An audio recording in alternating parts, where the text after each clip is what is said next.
Berserk doesn't have a shortage of epic weapons that somehow manage to not only complement the story, but enhance it with their presence. Zod with his cleaver, Griffith with his saber, Salat with his Urumi, Rickert with his goddamn rocket launcher, every weapon finds a way to naturally integrate itself into the story and cause excitement and anticipation within the readers whenever they're drawn. Especially Rickert's rocket launcher. But there are no two weapons more iconic than Guts' Dragon Slayer and the Skull Knight's Sword of Actuation. The duo of strugglers both have a hefty kill count when it comes to defeating evil astral beings, and that's due in no small part to their blades. Whenever Skull Knight draws his thorny sword, you know apostles are about to be turned into minced meat in the blink of an eye. And we've been seeing Dragon Slayer's exploits since 1989. But that raises the question, which sword is better between the two of them? Both Dragon Slayer and the Sword of Actuation have different builds and different handlers, but their primary purpose seems to be the same, to cleave agents of evil into many bits and pieces. But which of these two iconic weapons is better suited to their task, and why? And if you're in a pinch, which one should you rely on to keep your struggle going? We'll answer all those questions and more in this video. This is the Dragon Slayer versus the Sword of Actuation, explored.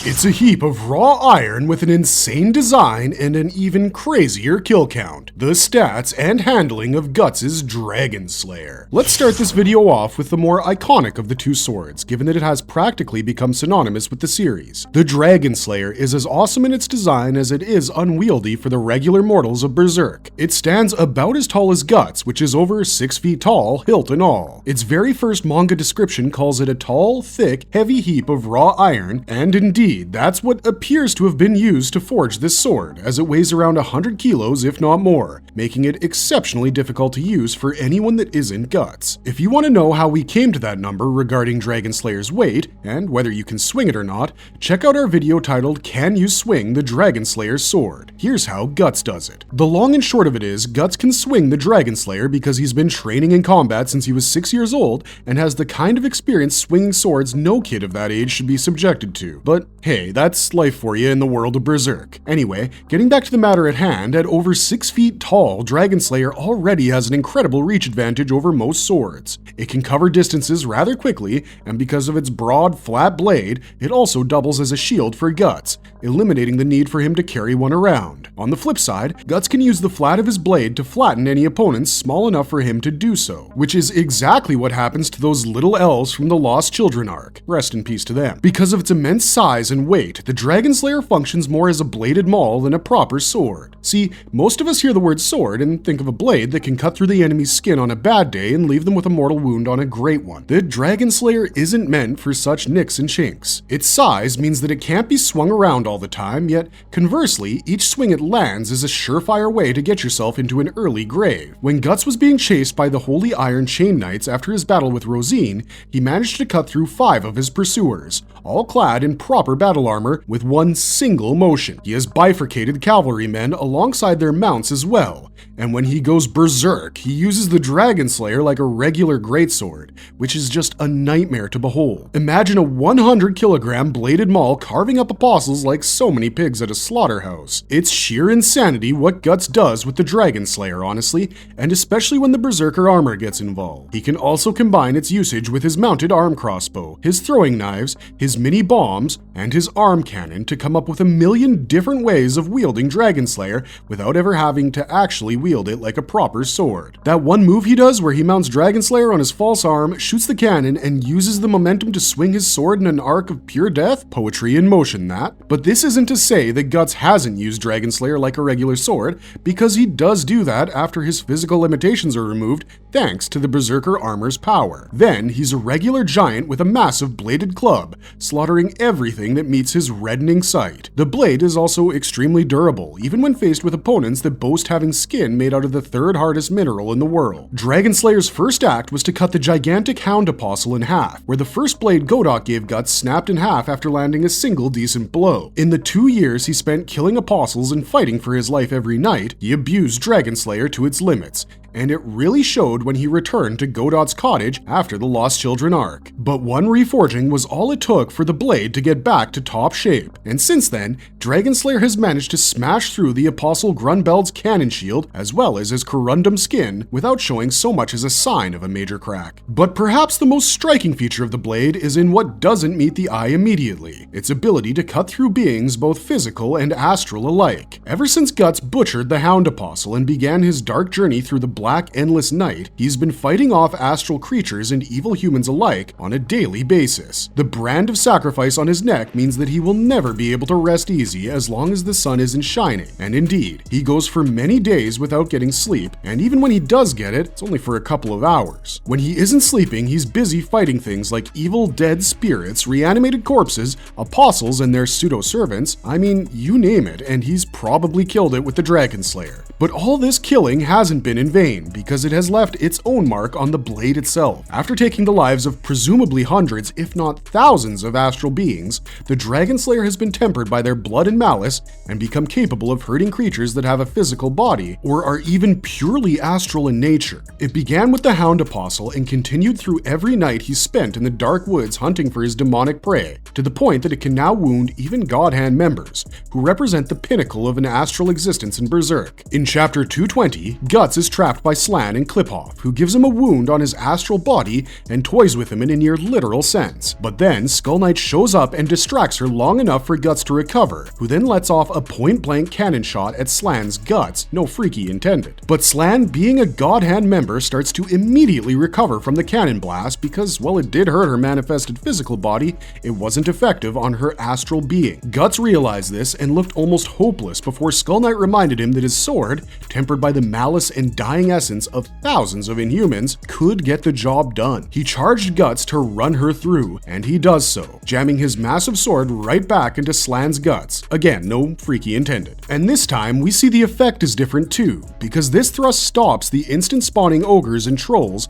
and forces Slan to de-manifest. She herself claims that her womb has been split, and that life and death now mingled within it, which is the kind of thing she's really into. She plants a kiss on Guts, calls him the best, and leaves him wondering whether he got her or not, but he got the visual confirmation that he did. So we know now that the Dragonslayer is capable of not only killing apostles and the rest of demonkind, but it's also effective on the God Hand, when they manifest within the physical world. And following the great roar of the astral world, that's exactly where they are, although they're likely scattered across the globe right now and are waiting for their moment to surface. We would love to get individual arcs that show Guts dealing with each God Hand member separately like a video game before fighting his final boss in Griffith/Femto, but we know that's likely going to make the series run into the next century. But here's the thing, even though Guts has confirmation that he can kill Griffith with this sword, he very nearly lost the opportunity to use it on him in the immediate aftermath of finding this out. As soon as Slan dissolved back into the astral world, the domain of Kliphoff fell into chaos, trapping Guts and the Skull Knight within it. There were no exits from the cave they had been trapped in, and creating one would take too long. Berserk would have ended in chapter 221 if Guts ended up getting suffocated to death within that dank, dark cave,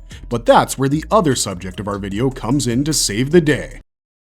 A sword that can slice and dice through apostles like deli meat and can even cut through space itself. The stats and handling of Skull Knight's Sword of Actuation. The Skull Knight is called so by the Berserk fandom not just because he looks like a skeletal knight, but also because he's got the moves to back up his title. Seated atop his awesomely armored steed, the Skull Knight is perhaps the greatest fighter in Berserk till date. He fights mostly on horseback and rarely on foot, yet his handling of his sword doesn't diminish in any way, shape, or form based on his stance. The Skull Knight has laser-sharp reflexes and an attack style that is simple yet cruelly effective, turning whatever he sees in front of him into diced meat fit for making apostle hamburgers. The Skull Knight utterly decimates any target he fixes his mind to taking down, and while a lot of it has to do with his skill, due credit must also be given to his sword. You can check out the full breakdown of Skull Knight's sword by checking out our video on the Sword of Actuation, but we'll give you a basic rundown of things anyway because it's important to this video. In its normal state, Skull Knight's sword looks like a regular longsword. It's about the length of Guts' arm and has a peculiar shape, with a base that looks more like a hilt and a thorny crossguard and grip that pierces the flesh of whoever holds the sword. Guts thinks that there's something off with this blade when he first holds it in the aftermath of the eclipse. lips, but he realizes quick enough that the grip of the sword is covered in thorns, which, in a twisted way, helps him improve his handling by sticking the grip to his palm. Another thing that makes Skull Knight's blade unique, it can cut through inhuman creatures and spirits just as easily as Dragon Slayer can, if not easier. See, the length and weight of Skull Knight's sword are roughly equivalent to that of a standard longsword, and we saw Guts use a standard longsword to fight an apostle in chapter 94. To make a long encounter short, it didn't work, and the sword snapped just as we told you guys in the last section. That's why he had to use Dragon Slayer for the job, and Guts even chastised Godot for holding out on him with this beast of a weapon that was more suited to him than anything he'd wielded in his entire life. Skull Knight's sword is the same size and weight as the sword that Guts broke. In fact, it even looks a bit similar in its design, but instead of snapping when it comes into contact with the flesh of an apostle, it cuts through it like a hot knife through butter. Skull Knight was able to literally disarm Zod with no effort during their first on-screen encounter in Berserk, and he has repeatedly turned multiple apostles, ogres, trolls, and anything else that tries to attack him into shish kebab. We can think of two reasons why his sword is so effective against inhumans in its base form. The first is that much like Dragon Slayer, Skull Knight's sword has also been tempered by the malice of 1,000 countless inhumans he's slain with it over his long life. He's been fighting the God Hand for 1,000 years, and if Dragon Slayer can hurt Slan after just a couple of years of casual apostle slaying, then you can bet your behind that the Skull Knight's sword can do it too. The second reason is far simpler in that Skull Knight's sword is probably forged using magic. His current armor has been created by the dwarven blacksmith Hanar, and it has been housing his dead soul for a millennia, so creating an inhuman killing sword should be nothing for the guy. But where this sword becomes relevant to the video is when Skull Knight swallows it and infuses its blade with what's inside of him. And for the third time in this video, no freaky. You see, throughout the series, we see Skull Knight taking behelets he finds from sites where apostles have recently fallen, like the Misty Valley, or he is personally dispatched of and ingested them like a supernatural snack. We see him do this in the aftermath of Guts' battle with Rosine, and then again when he himself takes down the egg of the perfect world and ingests his behelit. The reason why he was eating these keys to the abyss was not to eliminate them from existence, as some might have thought, but to turn them into a weapon he could use against their own creator. When Guts and Skull Knight were trapped within Clipoff with no way out, Guts was panicking, looking for an exit, but Skull Knight was busy talking about how it was the perfect time to test something, but how it was only meant to entomb them in that vortex, and not for a situation like this. He swallows his sword to the hilt as Guts freaks out and tells him to quit the magic act and get serious, but the black swordsman shuts up when the sword emerges from Skull Knight's throat because it was now covered entirely in what appeared to be active behelets, channeling their otherworldly powers through the blade. The Sword of Actuation, as Skull Knight called it, was a blade he created as a final measure against the God Hand. By refining the behelets within himself, he was able to coat them on his blade and create a weapon that could split open space itself. You heard us right, this sword splits space and can open portals that can either teleport you wherever you want to go or send you on a one-way trip to the abyss, which is what he meant to use it for on the God Hand. In Clipoff, Skull Knight used the Sword of Actuation to send a space-tearing slash at the ground underneath his steed's hooves, which instantly dissolved every astral creature in that cave and sent their essence straight to Berserk Hell. He then used another sword slash to cleave open another layer of the astral world, which he navigated himself in Guts through, arriving at the location where Shirke and the rest of Guts' party was waiting for them. The fact that Skull Knight's Sword of Actuation can manipulate space puts the weapon at God tier, objectively speaking, because it's essentially the same power as the God Hand leader Voids. But having said that, how exactly does it stack up against the Dragon Slayer? Let's take a look, shall we?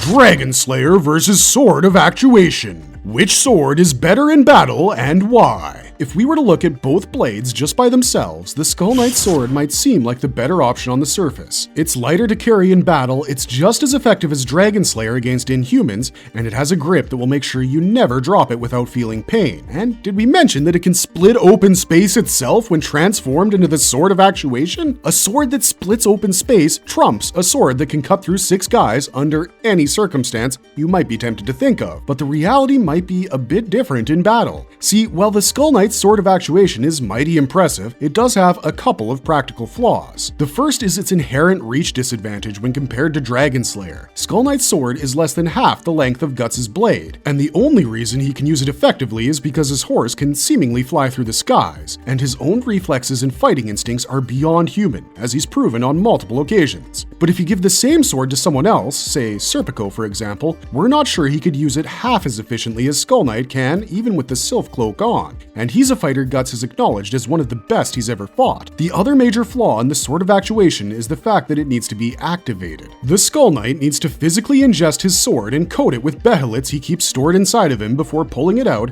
and using it for space-splitting action. When he's done, he must ingest the sword, remove the behelits, and keep them stored for another use when the time is right. The process seems simple enough to accomplish, but in the heat of battle, the amount of time it takes for Skull Knight to activate the Sword of Actuation might make all the difference between victory and defeat. And more than that, we don't even know what kind of cost it exacts from his own body, keeping all those behelits alive within himself and using his sword to cleave open space and banish his enemies to the Netherrealm. Even if that cost isn't too high, you have to consider the fact that SK might unintentionally send someone he doesn't want to send to the Abyss, because while he can control the direction of his sword slashes, he cannot control what gets caught up in them. So it makes the Sword of Actuation a rather precarious weapon to use, and that's without us bringing up the fact that it has already failed in accomplishing its designated task in spectacular fashion. When Griffith flies up to Ganishka's head in his twice reincarnated Shiva form, he is ambushed by the Skull Knight, who uses the perfect conditions to execute a sneak attack on the God Hand member. Skull Knight opens space using the Sword of Actuation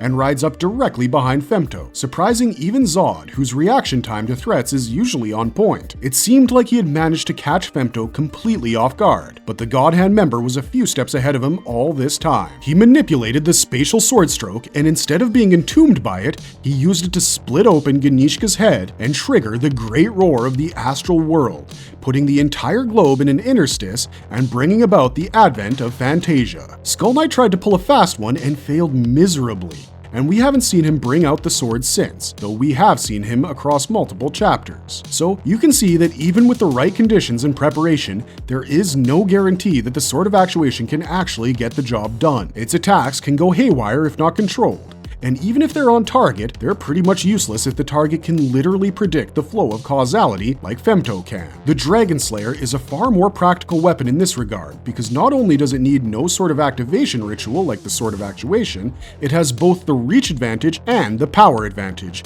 and it also has a proven track record in being effective against the God Hand. In a life or death situation on the field of battle, the Dragon Slayer would definitely be much better than the Sword of Actuation, because it can take out multiple targets simultaneously without requiring you to strain your body like Skull Knight's fighting style compels him to do. It also eliminates the need for a shield, which makes you focus on a purely offensive fighting style, which might just be better than Skull Knight's sword and shield fighting style, given that you have to be ruthless to win a fight in Berserk's world. Even though going Berserk usually hurts Guts as much as it helps him, it does make him the strongest thing in the entire world, as he wields Dragon Slayer like a maul of death and mercilessly slaughters anything in his sight. Sophisticated weapons like the Sword of Actuation could mean near death in a split-second situation, and so, in that regard, the Dragon Slayer is definitely much better than Skull Knight's blade. But the one thing where we will give Skull Knight a concession is that his blunder wasn't entirely his fault, because the ambush might have worked had it not been preordained by destiny. When Femto manipulates the sword strike from the Sword of Actuation,